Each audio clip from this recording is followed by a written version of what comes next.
అతని దగ్గరికి వెళ్ళిపోతున్నారు లేదా ఆమె దగ్గరికి వెళ్ళిపోతున్నారు అని చాలామంది గృహిణులు నాకు ఫోన్ చేసి అడిగినప్పుడు, ఇది ఏంటంటే హెచ్ఐవి పేషెంట్ను మనం భయపడుతున్నాం, ఏదో భూతంలా చూస్తున్నాం. హెచ్ఐవి అంత ఈజీగా ట్రాన్స్ఫర్ అవ్వదు.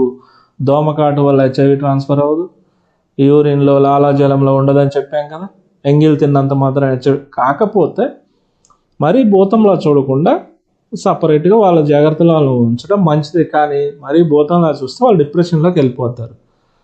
అలా హెచ్ఐవి అంత సింపుల్గా ట్రాన్స్ఫర్ అయ్యే అవకాశం ఉంటే మన వాళ్ళు మనకే భారం అయితే ఈ డాక్టర్లు నర్సులు ఒక పెద్ద హాస్పిటల్ పెట్టి హెచ్ఐవి పేషెంట్ని జాయిన్ చేసుకొని ట్రీట్మెంట్ చేయలేరు కదా. వాళ్ళని కుట్టిన దోమ డాక్టర్ని కూడా కుడుతుంది కదా.